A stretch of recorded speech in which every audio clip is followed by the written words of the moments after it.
Hey guys, what's crackin'? Godsman here, coming at you with another Vanguard discussion video. Today we're going to be discussing a concept that I find quite fascinating for the game of Vanguard, and that's assessing the key playstyles of fighters in the game of Vanguard and breaking them down into general categories which explain both their style and also the basic mentality of how we approach this game. However, this is going to be a bit of a departure from the norm of a discussion video because the fundamental premise that I'll be utilizing for this video's concept isn't even rooted in the game of Vanguard, and the game that it does come from isn't even a card game, but rather a tabletop game. That's right, today I'm going to be talking a bit about Dungeons & Dragons, or D&D for short. Now, to give a basic overview, D&D is a TTRPG, or tabletop role-playing game, and it involves the creation of characters to set out on adventures and basically role-play your own experiences, and it's a very, very wide, open-ended game that's been around for decades. Most people generally know what D&D is, at least in the broad view. However, one of the basic concepts of D&D is character creation, and your character creation, which is listed upon a sheet, allows you the ability to write down what your character can do, what they're good at, what they're bad at, and maybe some other traits about them. Now, the 6 basic ability scores of a D&D character are as follows: Strength, Dexterity, Constitution, Intelligence, Wisdom, and Charisma. These 6 basic traits dictate how good your character will be at particular skills and how bad they'll be at other skills. And 3 of these traits, that being intelligence, wisdom, and charisma, are fascinating concepts which not only apply very integrally to the game of D&D, but can also be applied very well to the game of Vanguard, as I'll delve into later in this video.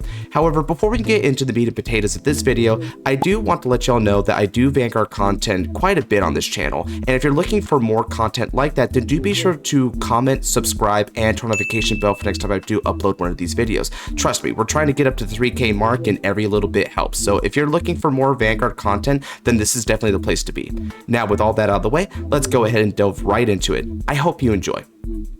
Now, to discuss the 3 basic traits here, I think it's important to start with explaining what the heck intelligence, wisdom, and charisma even mean, both in the concept of D&D and also how they would be applied to Vanguard. So starting off with intelligence. Intelligence is a trait that dictates a person's ability to process information, puzzle solve, and employ logos or logical thinking.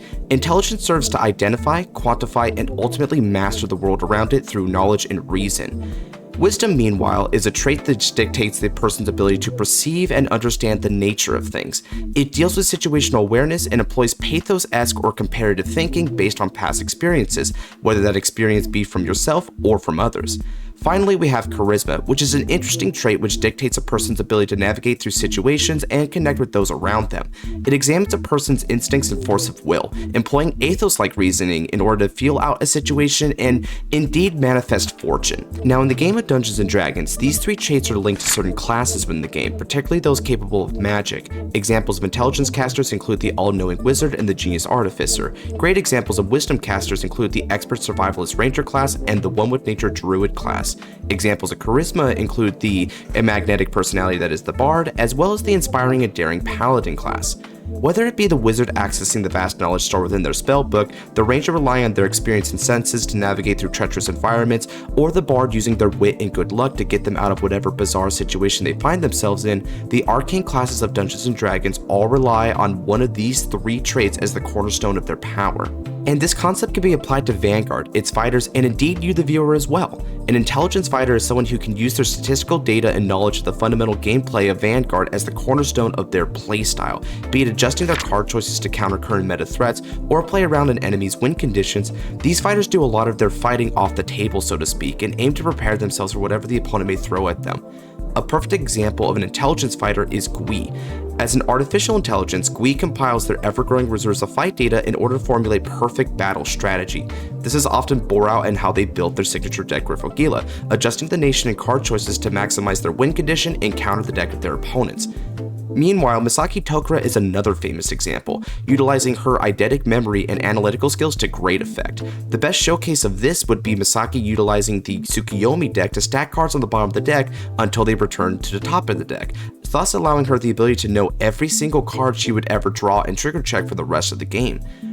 Meanwhile, a Wisdom fighter takes a bit of a different approach. Rather than make extensive plays beforehand, they tend to focus more on the game state itself. They're tactical and adjust to the scenario laid out before them, comparing it to similar situations in past fights and applying it to the current battle, often making decisions based on whatever the opponent does rather than from long-term strategy. We can find a fantastic example of wisdom-based fighting in Yugioh, the protagonist of the Overdress/Will-Dress series. Many times in the series, Yugioh is faced with key choices, such as when to overdress a particular unit, cross-overdress a particular unit, or how they should attack the opponent. Victory for Yugioh in these scenarios often comes with him making the correct decision when given the opportunity and overcome the specific challenges of the situation with that decision, such as deciding to use the skill Bow of Irina instead of Nirvana Java when he fought Rika Kushiba during the season finale of Will-Dress Season 1. Another great example of wisdom-based fighting can be seen in Taizo Kiwakura, who shifted his attack pattern against Akina Miyoto during Season 1 of the Divine's anime. Flashing back to witnessing Rezael's divine skill to miracle heal a card which won Akina their first Fated Clash round, and observing that Akina had a single card in his hand and presuming it to be a perfect card, Taizo switched up his strategy, and instead of simply swinging on the Vanguard, he took out all of Akina's rear guards instead in order to limit his comeback potential on the following turn.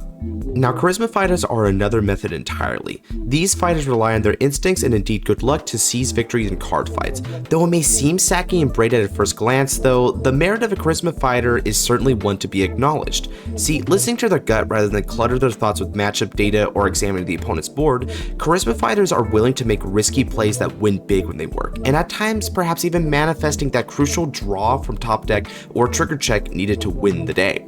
Akina Miyoto, who was previously mentioned, is a strong showcase of a Charisma fighter in action.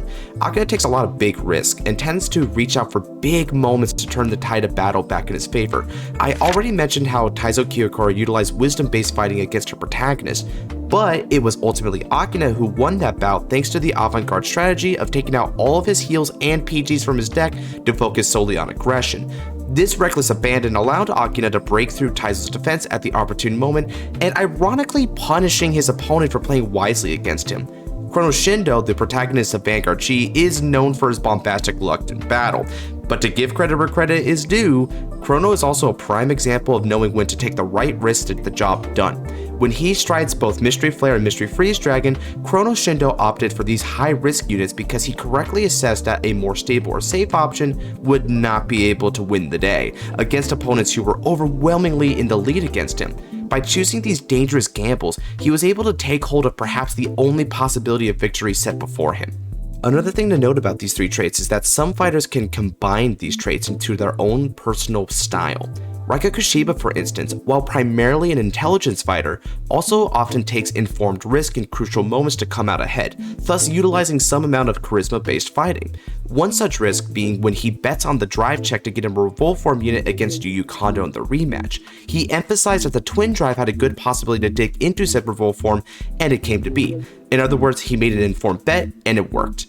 Toshiki Kai represents an interesting cross between a charisma fighter and a wisdom fighter, and this is bore out in the decks that he plays, which often combine aggression that maximizes devastating game-ending plays with field control elements to punish the opponent in various situations. Many fighters can mix and match these basic styles and even borrow a thing or two from the other styles while still gravitating to a central trait more than the others. Now, one final concept worth discussing is a sort of rock, paper, scissors relationship between these styles. While this is far from a science and mostly relies on player skill and chance regardless, it can be said that one style can more easily overcome another while being more vulnerable to the third.